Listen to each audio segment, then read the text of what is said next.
Y'all ready to be history? Get started. Welcome. Hi. Hello, everyone. To the Pro Audio Suite. These guys are professional. They're motivated. Thanks to Tribooth, the best vocal booth for home or on-the-road voice recording. And Austrian Audio, making passion heard. Introducing Robert Marshall from Source Elements and Someone Audio Post, Chicago. Darren Robbo Robertson from Voodoo Radio Imaging, Sydney. Tech to the VO Stars, George the Tech Whittam from LA. And me, Andrew Peters, voiceover talent and home studio guy. Line up, learner! Here we go. And welcome to another Pro Audio Suite. Thanks to Tribooth, the golden handcuffs can be released as you travel with your Tribooth. And don't forget the code TRIPAP200 to get $200 off your Tribooth. Today we're going to be talking about, well, a few tips that we've learned over the years. But just the tips. The tips. No background. Just the tips. And I probably should kick this off because I made a discovery this week. Because I had a session, it was actually late last week, come to think of it, but it was a session I was doing with in the morning. And in the afternoon, as I just shut down the studio, I got an email saying, oh, can you redo this line? And I thought, well, I can't be bothered firing it up again. So what I'll do is I'll use my laptop through the SSL2 out of the booth, because I've got a mic in there that goes through there straight to the laptop. Yeah. And I'd actually set it up with the 4K button switched in.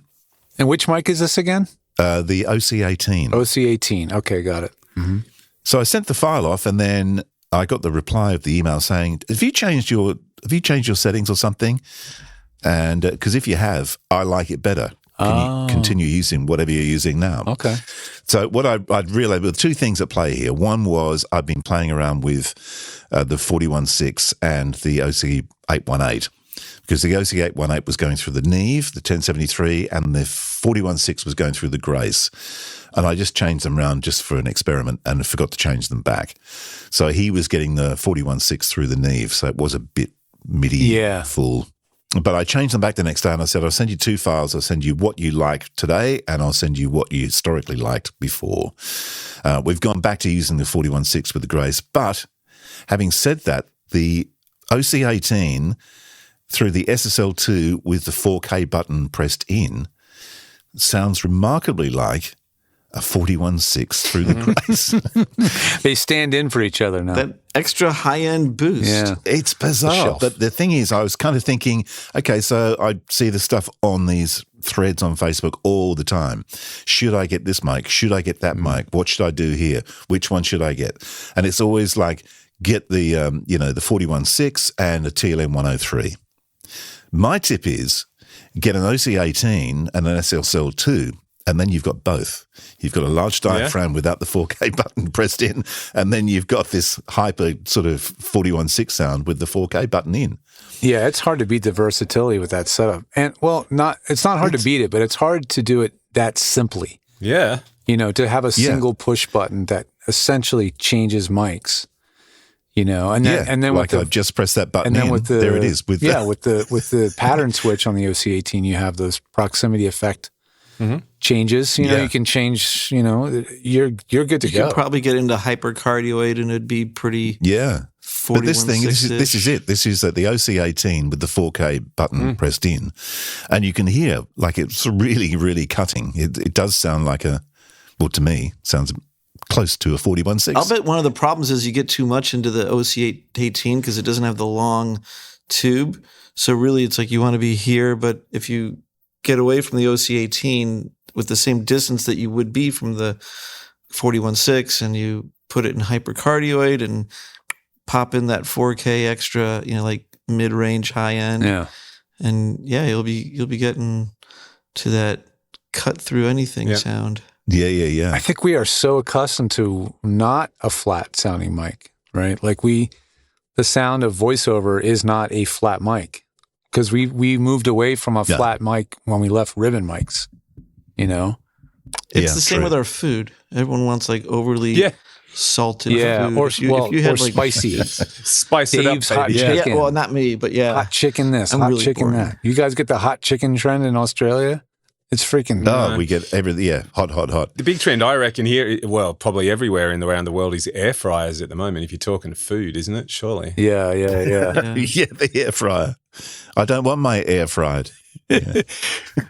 Well, that's cool. So that's your kind of, I mean, that's a pretty nice secret weapon. Now, I'm wondering what you would get out of the CC8 if you did the same exact experiment. That could be interesting. I shall try that if you wanted to have a travel solution that's more. Yeah, but I've got the CC8 with the MyPort Pro. It's great. The CC8 was sounding a lot like your OC818 when it was in the porta booth, wasn't it? Yeah, in the porta booth and the car. Was the one. Yeah. And it sounded a lot like the OC818, which was like crazy.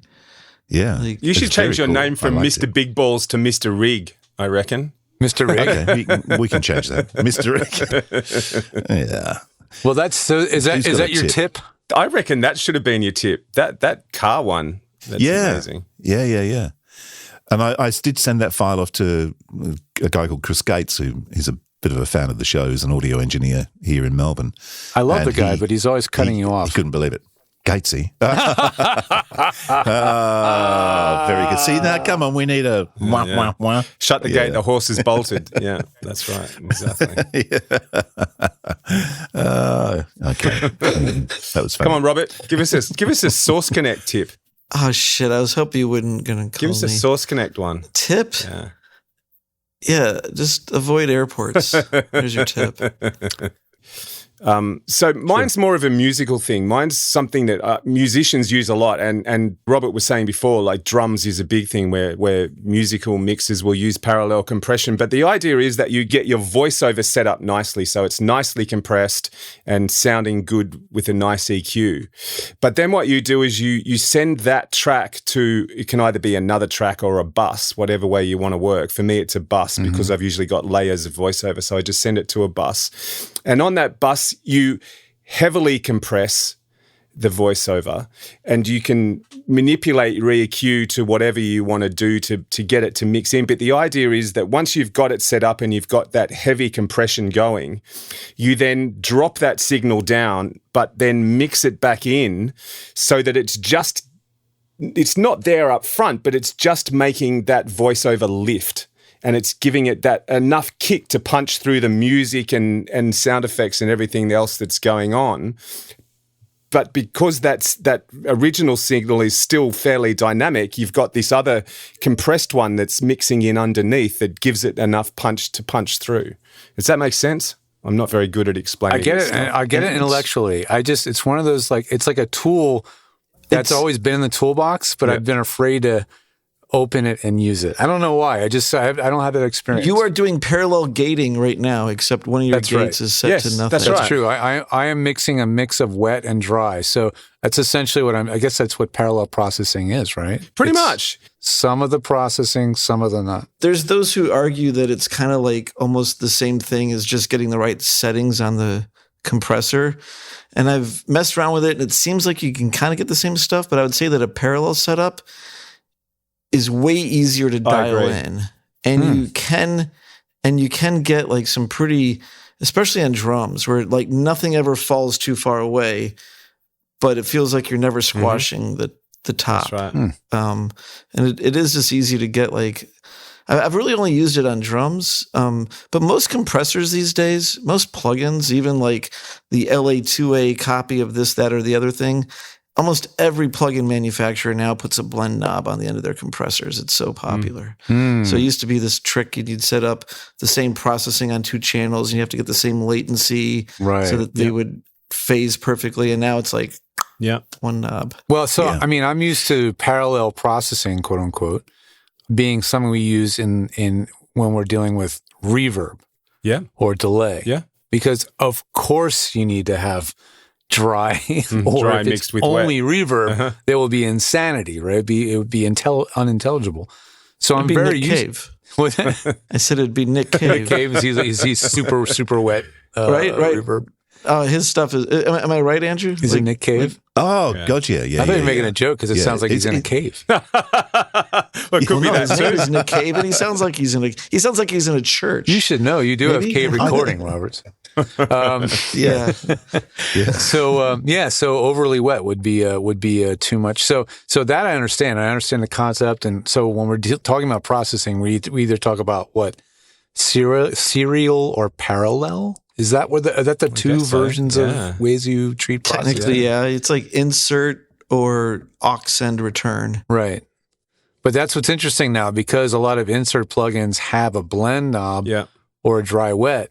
Now they're really acting more like a parallel. Yeah, I don't find that quite as effective. And Robert said that before, and I would agree with him. There's something about the blend. I think you can be more accurate with it coming from another bus. You can, and it's easier to, if you've got a couple of plugins in blend mode.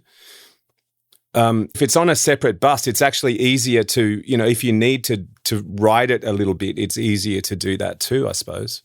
It's easier to control it. Maybe it's easier to automate. It's on a fader. I mean, it's nice to have it on a 100mm fader than a knob. Yeah. Right. I'll say that. But unless you're doing a setup where you're doing one heavy and one mild compression, but if you're doing one, like the reason why I think it's less impressive on the blend knob, because most people set the compressor to not be too heavy, and then they only blend in a little of the straight. But really, if you wanted to do more obvious parallel compression, you'd put your compressor at 10-1 with a low threshold and crush it by 20 decibels, and then you'd only blend in like 5% of that compressed signal, that completely crushed signal, and the majority of it would be the dry, and then you'd have a natural sound with the that benefit of like it just doesn't go down too far. Do you play around with frequencies when you're doing this stuff though? Because like when you sort of get the stereo split, and you're looking for gaps in frequencies where you can put an EQ'd voice where it will sit and pop out. Especially in radio imaging, I'll play with the EQ on that squashed parallel bus. Absolutely. And the parallel bus itself will just like seem like you crush it enough, it'll seem like it loses low end, because that's where like a ton of the energy is. So when the signal comes in and your brain is going like, oh, I'm ready for that low end, and the compressor goes, nope, you're not going to get. Well, so compressors can have an EQ-like effect. I'll tell you what I can do. AP and I just finished a relaunch package for a station in Singapore called 1FM, and we did a monster relaunch promo, spruiking the relaunch was coming, and it's got this big operatic music happening underneath it, and I've added in lots of impacts and whooshes and stuff to give it some movement and some typical FM gravitas. But what I might do is I'll put a link in this video if you're on YouTube, or in the show notes if you're listening to the audio one. I'll put it up on our website, and I'll put the full mix, and then I'll do a mix without the parallel bus, AP's voice, and you'll just see how much it's still there. You can still hear it, but the parallel bus, just when something impacts and hits, it's still sitting there. It's still right there in your face. It's the best way to explain it is to literally hear it.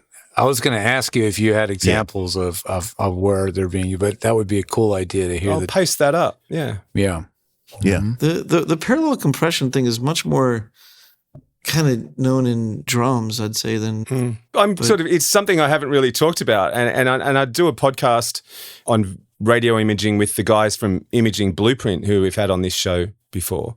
Oh yeah. But it's something we never talk about, and I was kind of interested to know: is it just me that does it on voice, or is it, do many people do it out there? I mean, I don't really use it in commercial work, I suppose, unless I kind of, unless you get to that point where you think, shit, this needs a bit more kick, but it's certainly not on everything. But in it, I reckon I can't think of too many imaging projects that I've done lately that I haven't used a parallel voice bus on. So yeah, in the comments, if you use it, let me know. Yeah. I'm much more familiar with the concept of serial compression. Yeah. In fact, I don't even know if I still have it. I hope I do. But I had this awesome compressor called the FMR Audio RNC, which stands for a really nice compressor. Oh, does it really? And, yeah. It's like a little third of a rack space deal, and they're like $200, but they punch above their weight. Those are from like the early 2000s or something. Yes. So I used to have one of these, and I had this in my mix bus, quote unquote, on my. I used to do production mixing on film sets. Oh, so this was on your stereo master? Is that what you're saying? Yeah, I had it on my stereo master. I think that's a mono that's a mono compressor. Did you have I can do stereo. It's got stereo. It's got 2 in, 2 out. Oh, yeah. There you go. Wow. 2 in, 2 out, and a sidechain. So I would run that on my stereo bus, and then I would just press Super Nice. And what Super Nice does, and I think they explain it a little bit. RNC achieves high performance at a low cost by using a microprocessor to replicate or replace discrete sidechain components. So instead of having a lot of discrete parts, right, resistors, diodes, things that make like an LA2A, amazing. With chunks of software, thereby reducing the component cost, it still processes the main audio and analog, avoiding the problems associated with digital audio conversion. Even the problem of scratchy pots are avoided. No audio flows through the pots. And basically it's using VCAs internally, right? Yeah. So it's this really interesting design of combining digital and analog. What does the really nice button do? So what Super Nice did was, I did some reading about this, when I first bought it, so 20 years ago. But what it did was you're sequencing a series of compressors. So, and they're all at different ratios, right? So you can hit it harder and harder and harder, and it kind of hides the coloring that you get from over compressing, because it stages. Doesn't that sound like a knee? I guess it does sound like a knee. Yeah. Yeah. Gets you into it gradually. Instead of having just like a point, it curves into the compression. Right. Eventually where it's like flat. It's kind of a big complicated way of saying we give you a soft knee. Yeah. And I guess talking about radio imaging again, on Andrew's main voice track, if we go back to that promo that you'll hear an example of, there's not one compressor. There's a sequence of plugins. So it comes in and it goes through the first one is a CLA2A, which basically just takes everything that's sort of too sort of loud, brings that down. Then a bit of EQ and some other processing, but then it'll go through what's it called? Another waves compressor. It goes through that, but then that's got a bit of a faster, like the Renaissance compressor, maybe. Sometimes I'll use Renaissance, but the main one I use, I can see those it. Are nice. It doesn't matter. I'll put it in the show notes. But it's got a faster attack and a quicker release. So then that's just dealing with anything that's still a little too hot and sort of bringing that down. And then on the master bus for the voice, where everything comes together, all the processing and the parallel bus and everything, there's a bus compressor on there as well. So you sort of, it's the same idea by the sounds of it as what you're talking about, George, is it's not just a compressor, it's a series of compressors that give you a bit more control as you're shaping that waveform, I guess. Yeah, because I've seen a lot of guys in music, they use like a 1176 LA2A and a 1176. They'll use them both because they both do different things. Right. But they're serialized. They're it's going through one and then it's going through the next. So I don't know if this is still going on with mastering, but at least 10 years ago, mastering engineers were starting to just clip the ADD converter just a little bit and clip this other thing just a little bit. And they were just literally purposely clipping things by half a dB. And that's such a thing now that there are literally clippers. Yeah. Like plugins that are clippers. But they were, And also I remember the first time that I had anything mastered. So I did this recording on my cassette 8-track, mixed it down to DAT. I was interning at what was it called? The Classic Digital Mastering, which was funny because they did a lot of classical music too. But so it's like, like they did a free mastering session for this thing. And the guy loads it into Sonic Solutions. He finds the peak and he's like, whatever, we're going to bump. Like I hit it perfectly. I was like 0 on the DAT, And he's like, whatever, we're going to raise it up by like 3 or 6. I'm like, you're going to clip it. He's like, that's fine. It'll just be loud. Yeah. That's it. Yeah. Like, wow. Like there was no L1 back then. It was just like, there was no maximizer. Shave it off the top. Right. No, I was run into the wall. The compressor I like on AP, the second one, by the way, is the DPR 402, the blue one with the red LED lights that sort of go vertically. You probably don't know it. It's in the Waves bundle. No. That's one of their newer ones. It's not an emulation. It's an emulation. It is an emulation of hardware because I used to have a hardware one in a studio I used to work in. Yeah, it's what's the name of that company? BB. It's not BBE, but BB. I think it is BBE. I think you're right. No, it's not BBE because BBE makes the exciter that's like audio crack and it ruins your mix. That You know what I'm steals talking your about, car. George? The BBE. Steals oral your car. exciter. And takes your daughter out on a date and then doesn't pay for the dinner. Oh, God. No, Is BSS. that the real name? BSS is. It's not BSS. BBE. It's BSS. So for AP on this, I have a sort of a bit of a reasonably fast attack, and a similar release. But if you were watching this working for AP, that 3 dB gain reduction light would be blinking, sort of, indiscriminately on and off. It's not working very hard, but it's just cleaning up those things that are a bit higher, which means that as you work your way down the stack of compressors, you can actually compress a bit harder because there's nothing that's catching that's being compressed really hard. So you're gradually leveling it out, which means that by the time you get to a limiter, you can actually limit really hard because there's no peaks that are being caught and squashed radically. It's all sort of being just evenly squashed nicely. So that's the thought process behind that. Good idea. Yeah. I was going to say, here's a setting that no one thinks about that I think can make a big difference with some of the really high-end compressors, like the George Massenburg. You see every compressor probably has an input, a threshold, attack, release, and output maybe, but you don't see hysteresis on a lot of compressors. Now you have to explain that now. What does that mean? You opened that can of worms. I'm going to fuck it up. Yeah. I think it basically has to do with like having two thresholds. One threshold to trigger the compression, but the other threshold that it has to maybe follow below before it. I have to remember this because I don't own one with hysteresis. I mean, I see this knob on plugins. I see certain plugins. A compressor will have a hysteresis knob. I think Logic. Yeah, how do you say it even? Hysteresis? Hysteresis? I've never known. I'll go with you. I'm Googling it right now. I'm like, so it I forget has what two is. thresholds of essentially a low threshold and a high threshold? Something like And that? a high threshold, right. I think so. I think it's something like that. Because I believe you can also have it in a it might not be the same word, but with compressor, with gates you can have What's it the too. Waves plugin that does that? Is it the MV1 or something that's got a high and a low threshold? There was one that had a whole bunch of thresholds. It was kind of like what the RNC does. That was back in the day, and it was that mastering engineer from Florida that put it out. MV2. It's an expensive piece of hardware, I'm assuming. That was a plugin. Oh, it was a The plugin, one- okay. Tell me if this is the one you're thinking of, with a high and a low threshold. Well, that definitely has a high and a low level. At a low level, it's sucking it up, and at the high level, Is this it's an squashing it expander down. and a compressor? It sort of seems to be both in the one. But that's why I'm wondering whether that's what Robert's talking about. Is that what you're thinking of? GMO. Let's see. I gotta This has spell it become out. like a No. really deep dive on compressors. It has, hasn't it? It has. It's Yeah, really kinda nice. nice. Yeah. Release Yeah, hysteresis. It has to do with the release timing. Okay. So here's if I was to, I will find it. Let's see here.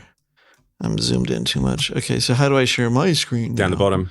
Timing release hysteresis. Oh, And you notice okay. it has a setting here and a setting there.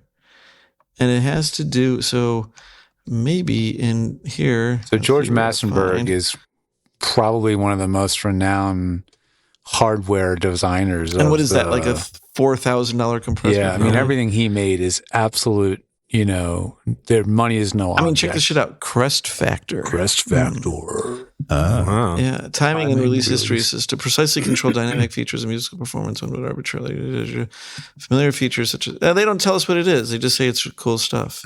Yeah. So Maybe he doesn't really want you to know. Yeah, probably. Does want to give the game away. Yeah. Go and spend $4,000 and buy one, Robert, and then come back to us. Exactly. I'll expense it. Yeah. Yeah, I'll expense it. Source Elements won't mind. You just won a couple of awards. You'll be right. Yeah, exactly. Well, when you were talking about Neve, I just wanted to show you this compressor that I probably don't understand how to use, but I've been using for 15 years. And it's the Dynamics plugin called AU Dynamics Processor. So this is the plugin that comes on Apple. It's the Apple plugin. It's the Apple Yeah. Dynamics plugin. And the thing about this plugin is it doesn't have a ratio. It has a ceiling control. And I still don't It's more like understand. a limiter. So it's like a Yeah, I limiter? don't- Yeah, that's like a a limiter. limiter thing. It's like a Kinda. limiter. Yeah, it's very strange. Yeah. But the bottom line is when I use it, A ceiling and a threshold can be similar, but if you think of it, if you have infinity to 1 ratio and a threshold, then your threshold is your ceiling. oh, okay. No, you've confused me, but I'll believe you. If the ratio is infinity to 1, meaning you shall not pass it's past my brick wall. threshold, Yeah. then your threshold is the ceiling. Right. True. So this funny little plugin, right, which I've been using for many, many years. It's got attack release and a master output, normal stuff. It's got an expander with a threshold, totally normal. You know, I use this. It's very handy. You can do a nice gentle expander. Very useful, right? Then you've got the threshold for the compressor, and it has a headroom setting, not a ratio. And then you'll notice it's absolutely a knee. Yeah. What do you call it? Knee style. Yeah, that's a knee, gentle or hard. And as you approach brick wall, well, that's brick right? wall. Yeah, that's right. That's brick wall right there, right? So it's very weird. I never really understand how to conceptualize the headroom number. I love this style of compressor. But it works really This well. is the way MDT was. It works great. Yeah, this is a great way to do compressors. It's very and this is the same transparent. way MDT. Yeah. I think MDT was multi-band dynamics, and you got one of those curves for every single frequency band. Yeah. Well, they have a multi-band version of this too, where it gets really interesting. Yeah, there you But go. considering that's a freebie, it just comes on Apple. Yep. I mean, it's pretty damn good. So it's just because what it's you free. made I've there, been by the using way, it. is known as a that thing you made there with the gate and the compressor. It's known as a compander, and you'll see that on some like the Yamaha 02, I think, had a compander. It was basically your gate and expander together. Mm-hmm. Yeah. So I think companders have almost become extinct. From, You don't see them what much anymore. So I'm aware. That's that Yeah, bamboo I've had a- diet I've had a they cane, have so- trouble with. Yeah. Yeah. Well, that was fun. Is it over? The Pro Audio Suite with thanks to Tribooth and Austrian Audio. Recorded using Source Connect. Edited by Andrew Peters and mixed by Voodoo Radio Imaging with tech support from George the Tech Whittam. Don't forget to subscribe to the show and join in the conversation on our Facebook group. To leave a comment, suggest a topic, or just say g'day, drop us a note at our website, theproaudiosuite.com.